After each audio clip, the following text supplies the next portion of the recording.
These are some of the saddest NBA stories of all time. Hey everybody, welcome to another video. In this one, we're talking about some of the saddest news in NBA history, whether it's players that have actually died before making it into the league, or even a legendary basketball player sadly passing away just after retiring. Here are some of the most depressing stories from the NBA community. There are a tragic amount of NBA players who've died way too early, whether it was before they even entered the league, during their time on a team, or even after they retired. Pete Maravich was one of the saddest stories in the history of the NBA. The legend, who went by the name of Pistol Pete, was one of the greatest passers and players of all time, having been named to the Hall of Fame, as well as getting his jersey number retired by both the Utah Jazz and the New Orleans Pelicans. Though, despite his excellence on the basketball court, he was forced into early retirement because of consistent knee injuries that he just wasn't able to bounce back from, similar to Derrick Rose after his major knee injuries.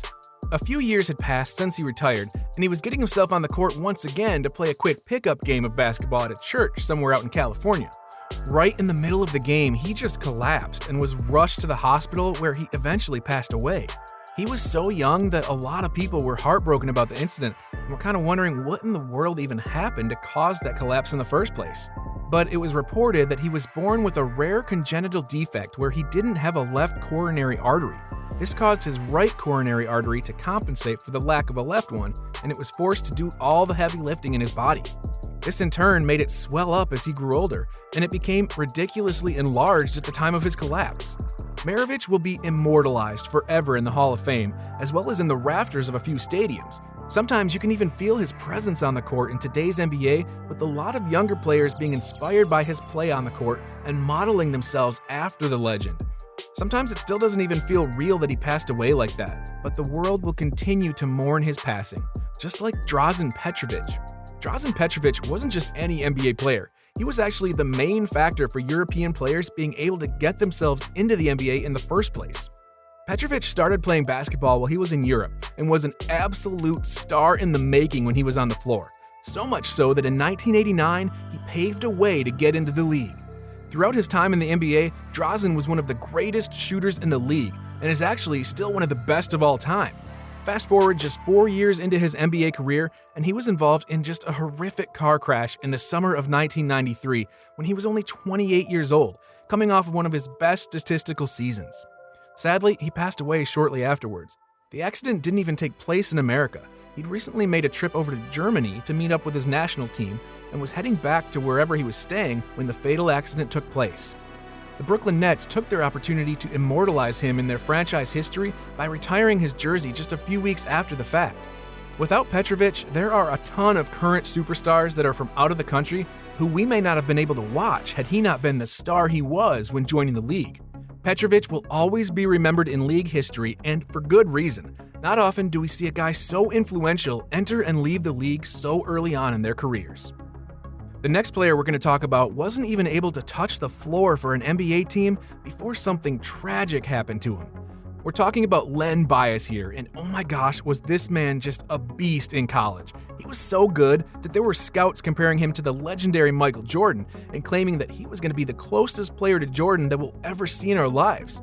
Bias ended up somehow falling to the second overall pick in the 1986 NBA draft and was chosen by the Boston Celtics. He was even on camera after being selected, looking all happy and excited to make his mark in the big leagues. But just 2 days later, he made a trip to visit the Maryland campus where he spent his college days, and he passed away from a totally random cardiac arrhythmia.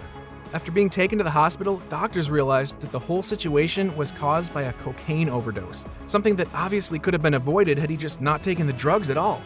The NBA community was heartbroken for this poor kid though, because he was never able to officially live out his dream.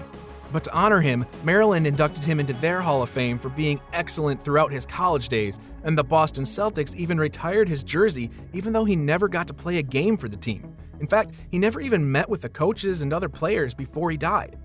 Bias is now the only player in league history to get his jersey retired without ever officially playing in an NBA game.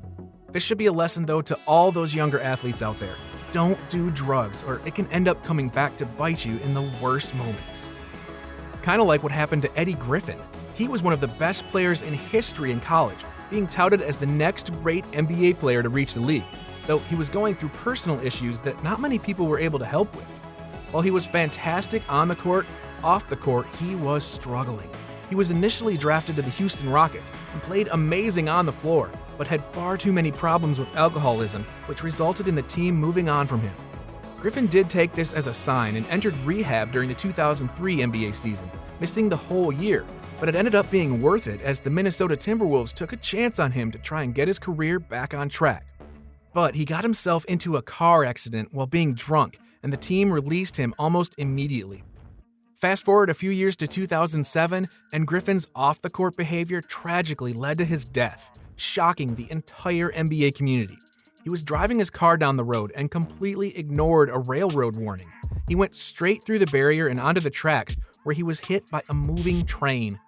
It was obviously a very messy scene, and the doctors had to identify him through his dental records. But they also realized that he was driving his car with more than triple the amount of legal alcohol in his system.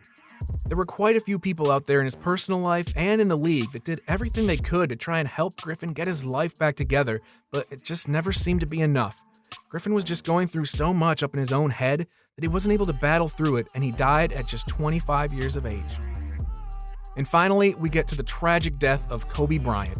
Kobe and his daughter Gianna were traveling to one of her basketball games early in the morning, along with 9 other people who were on board the helicopter they were taking. It was a pretty cloudy and foggy day, but the helicopter decided to take off anyways and try their best to make it to the destination. It was reported that Kobe and his close friends often used the helicopter in order to save time and avoid the awful traffic in the area, and this just happened to be one of those times. While we'll never know what actually happened on board, it was reported that the helicopter was very close to a nearby mountain and was just too high up with a ridiculous amount of fog in the air. The helicopter then crashed down on the side of a mountain, with a few people in the area calling in the explosion, but by the time first responders got there, every single person on board had died. Kobe was one of the most beloved players in the history of the league, and he'll be remembered forever.